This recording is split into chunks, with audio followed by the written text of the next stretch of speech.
applies. If you have a big chin, you want to apply less. If you have a small chin, you can apply more. Going around the nostrils is going to help diminish any redness in that area. It will look something like this. Bringing your lines closer to the hairline is going to help make the face appear more lifted. Highlighting is all about drawing light to areas of your face that you want to bring out.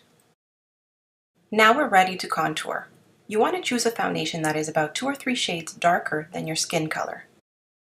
Start by drawing a line around your forehead, down your hairline, across your jawline.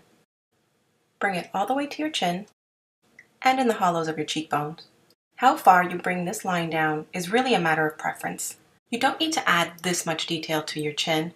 A simple line across will do just fine. Draw the same lines on the other side. Next, to contour your nose, draw a straight line down the side of your nose in between your highlighting. Don't forget to bring that down the tip of your nose. Bringing the line down underneath your brow bone is going to help mimic the natural shadows of your face. Repeat on the other side. Contouring does the opposite of highlighting. It brings shadows to the areas where you apply it, and that's what makes it appear smaller and more defined. I like to add a line across the tip of the nose. This gives it dimension and it appears more natural when it's blended out. I know it's a little lopsided and I'm sorry, I was trying to apply the makeup on an angle and not face forward so I wouldn't get in front of the camera. But that's okay. If it's not perfect, don't worry. Once you blend it, it's all going to come together. Next, using a foundation brush, I'm going to buff out the lighter foundation and I'm going to add more product as needed. Try and get as close as possible to your contour lines. Don't worry if it's not perfect. We're going to go ahead and do the same thing on the rest of the face. As you can see, I'm not using a different color for this part. I'm using the same color that we originally used to highlight. I like doing it this way because I find it really helps control the amount of product that goes on the face. You're not adding a second layer of foundation. Essentially, you're using the same amount of foundation as you normally would. In the end, that's going to help you achieve a much more natural finish.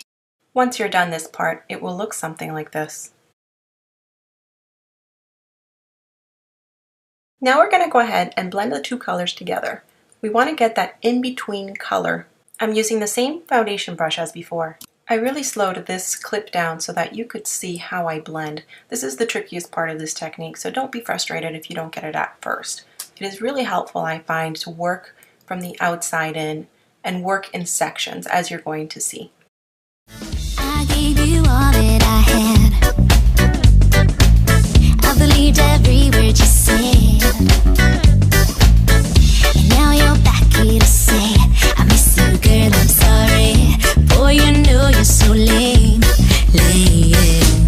And now you wanna come back. You're crazy, that's just a fact. You can kick and shout and scream, your words don't mean a thing. Too bad, too late, I made my new selection. Too bad, too late, I don't need your affection. Too bad, too late, it's too late for redemption. Too bad, too late, so find some consolation. Consolation. Okay, so next I'm going to take my Anastasia contour kit and using this color here, Vanilla, I'm going to set underneath her eyes and all of the other areas where we highlighted in the beginning. Doing this step helps make your makeup last longer throughout the day. If you don't have the Anastasia contour kit, you can also use your favorite setting powder. Now I'm going to take this color right here called Java from the same contour kit and I'm going to set the dark parts. This is also going to give her a nice bronzed look in the end. Next, I'm using a smaller blending brush and using this color here, Fawn, I'm going to go underneath the hollows of the cheeks as well as in the jawline and along the hairline. I love this color because it doesn't have any red or warm undertones, and so it really gives you a natural shadow once you're done. Using a small brush, I'm going to do the same thing with the nose. You only need very little product.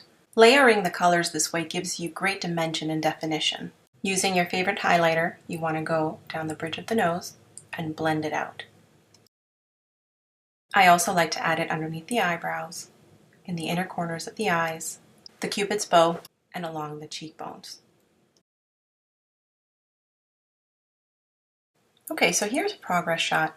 This looks a little odd in the after shot because we haven't added the rest of the makeup. I'm going to go ahead and do that right now. Consolation.